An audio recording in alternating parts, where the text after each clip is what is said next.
तो चलिए आज बात करते हैं एक ऐसे शो की जिसने लाखों दिलों पर राज किया है, एक दूजे के वास्ते 2। हम इसके पहले एपिसोड की कहानी को थोड़ा कुरेद कर देखेंगे और समझेंगे कि आखिर इसमें ऐसा क्या था जिसने इसे इतनी बड़ी हिट बना दिया। जानते हैं, इस शो की पूरी कहानी ना बस इस एक लाइन में सिमट जाती है। अलग अलग दुनिया के दो लोगों के बीच एक प्रेम कहानी। लेकिन ये सिर्फ एक लव स्टोरी नहीं है। असल में ये दो विचारधाराओं, दो अलग अलग जीने के तरीकों के टकराव की कहानी है। और सच कहूं, यही बात इसे इतना मजेदार बनाती है। तो सवाल उठता है, ये दो दुनियाएं हैं कौन सी? देखिए, एक तरफ है आर्मी की दुनिया, अनुशासन, देशभक्ति, जहां हर चीज नियम से चलती है। और दूसरी तरफ है हम आम लोगों की, यानी सिविलियंस की दुनिया, जहां प्राथमिकताएं बिल्कुल अलग होती हैं। पूरी की पूरी कहानी इन्हीं दो दुनियाओं के टकराव की नींव पर खड़ी है। तो चलिए मिलते हैं हमारे मेन कैरेक्टर्स से। एक तरफ है सुमन तिवारी, एक आर्मी ऑफिसर की बेटी जिसके लिए अनुशासन और देश प्रेम ही सब कुछ है। उसका एक ही सपना है, आर्मी ज्वाइन करना। और फिर दूसरी तरफ है श्रवण मल्होत्रा, एक अमीर बाप का बिगड़ल लड़का जिसकी दुनिया पार्टियों और अपनी मर्जी से जीने के इर्द गिर्द घूमती है। अब जरा सोचिए, जब ये दोनों टकराएंगे तो क्या होगा। तो जैसा मैंने कहा, ये कहानी सिर्फ सुमन और श्रवण की नहीं है। ये असल में दो अलग अलग फिलॉसफीज की टक्कर है। एक तरफ आर्मी की डिसिप्लिन दुनिया और दूसरी तरफ सिविलियंस की आज़ाद ख्यालों वाली दुनिया। और यही टकराव इस कहानी को एक गहराई देता है। मतलब आर्मी की दुनिया में देशभक्ति, अनुशासन और देश के लिए सम्मान, यही सब कुछ है। यहाँ देश परिवार से भी पहले आता है। और वहीं दूसरी तरफ सिविलियन दुनिया में परिवार की देखभाल करना, अच्छा पैसा कमाना, एक अच्छी जिंदगी जीना, ये सबसे ज्यादा जरूरी माना जाता है।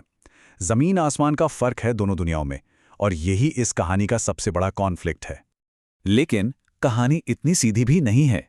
श्रवण का एक बहुत मजबूत पॉइंट है। वो मानता है कि देशभक्ति के लिए वर्दी पहनना जरूरी नहीं है। एक आम नागरिक भी उतना ही वफादार और देशभक्त हो सकता है। और बस यहीं से असली बहस छिड़ जाती है, जो इस कहानी को और भी दिलचस्प बना देती है।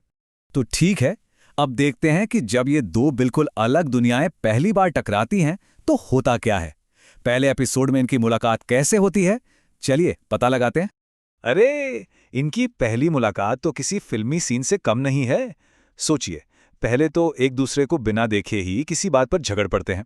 फिर एक छोटी सी गलतफहमी होती है और सुमन श्रवण को चोर समझ लेती है। फिर पता चलता है, अरे ये तो नए पड़ोसी हैं। और क्लाइमैक्स तो तब आता है जब उन्हें पता चलता है कि वो एक ही आर्मी पार्टी में जा रहे हैं जहां उनके पापा उन्हें मिलवाने वाले हैं। इसे कहते हैं किस्मत का खेल। तो ये तो थी कहानी, पर सवाल ये है कि लोगों को ये कैसी लगी। चलिए अब जरा नंबर्स पर नजर डालते हैं, जो बताते हैं कि ये शो असल में कितना बड़ा हिट साबित हुआ। 28 मिलियन से भी ज्यादा व्यूज, मतलब करीब करीब 3 करोड़। ये कोई मामूली बात नहीं है, बिल्कुल नहीं। ये नंबर साफ साफ दिखाता है कि ये कहानी कितने लोगों तक पहुंची है, उनके दिलों तक पहुंची है। और सिर्फ देखा ही नहीं है, देखिए 4 लाख से भी ज्यादा लाइक्स। इसका सीधा सा मतलब है कि लोगों ने इस शो से सिर्फ टाइम पास नहीं किया, बल्कि कहानी से जुड़े हैं, उसे सच में पसंद किया है। देखिए, शो आया था 2020 में और इतने सालों बाद भी लोग इसे उतना ही प्यार दे रहे हैं। ये जो 28 मिलियन का आंकड़ा है ना, ये इसकी लगातार बढ़ती लोकप्रियता का सबसे बड़ा सबूत है। तो आखिर में सारी बात का निचोड़ क्या है? निचोड़ ये है कि एक दूजे के वास्ते दो एक क्लासिक ऑपोजिट्स अट्रैक्ट वाली कहानी है। लेकिन इसका असली जादू इस बात में है कि इसे आर्मी और सिविलियन दुनिया के टकराव के एक बहुत ही अनोखे फ्रेम में सेट किया गया है। और इसी फॉर्मूले ने लाखों दिलों को जीत लिया। और आखिर में ये कहानी हमें एक बहुत बड़े सवाल के साथ छोड़ जाती है। क्या प्यार में वाकई इतनी ताकत होती है कि वो फर्ज और ख्वाहिशों के बीच की गहरी खाई को भर सके? सोचिएगा जरूर, क्योंकि यही एक सवाल इस पूरी सीरीज की जान है।